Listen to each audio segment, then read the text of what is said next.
இன்னைக்கு செவ்வாய்க்கிழமை. நான் இன்னைக்கு என்னெல்லாம் சமையல் பண்ணேன், பிள்ளைங்களுக்கு என்ன பேக் பண்ணேன்னு பார்க்கலாமா? காலையிலைக்கு ரவா பொங்கல் தான் பண்ண போகிறேன். இதுக்கு ரவையும் பருப்பையும் தனித்தனியாக வறுத்துட்டு நல்லா ஆற வச்சுக்கிறேன். வறுத்து வச்ச பருப்பை நல்லா கழுவிட்டு குக்கரில் 2 விசில் வேக வச்சு எடுத்து வச்சுக்கிறேன்.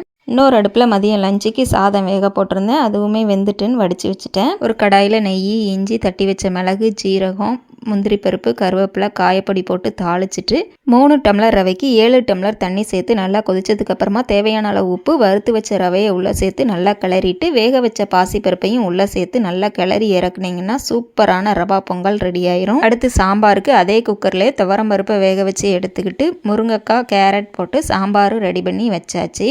அடுத்து பொரியலுக்கு தாளிச்சிட்டு வெங்காயம், தக்காளி, மஞ்சத்தூள், குழம்பு மிளகாய்த்தூள் வதக்கிட்டு நறுக்கி வச்ச காயை உள்ளே சேர்த்து கொஞ்சம் தண்ணி தெளித்து சிம்மில் வச்சு வேக வச்சுட்டேன். இது வெந்துட்டு இருக்க சமயத்தில் நேற்று நைட்டு மீதமான 3 சப்பாத்தி இருந்தது. அதை ஸ்நாக்ஸுக்கு ரெடி பண்ணிடலாம் அப்படின்னு சொல்லிட்டு சப்பாத்தியை லைட்டாக ஹீட் பண்ண சப்பாத்தியை மிக்சியில் போட்டு ஒரு ஓட்டி எடுத்துட்டு அது கூட 3 ஸ்பூன் நாட்டு சக்கரை, 1 ஸ்பூன் நெய் சேர்த்து திரும்ப மிக்சியில் ஒரு ஓட்டி எடுத்திங்கன்னா சூப்பரான சப்பாத்தி லட்டு வந்து ரெடி ஆயிரும். நீங்களும் ட்ரை பண்ணி பாருங்கள். வீடியோ பிடிச்சிருந்தா வீடியோக்கு ஒரு லைக் பண்ணி சப்ஸ்கிரைப் பண்ணிவிட்டு பாருங்கள். நாளைக்கு 10th எக்ஸாமில், அதனால் இன்றைக்கி என் பையனுக்கு லீவு தான். அதனால் பொண்ணுக்கு மட்டும் பேக் பண்ணி கொடுத்துட்டேன்.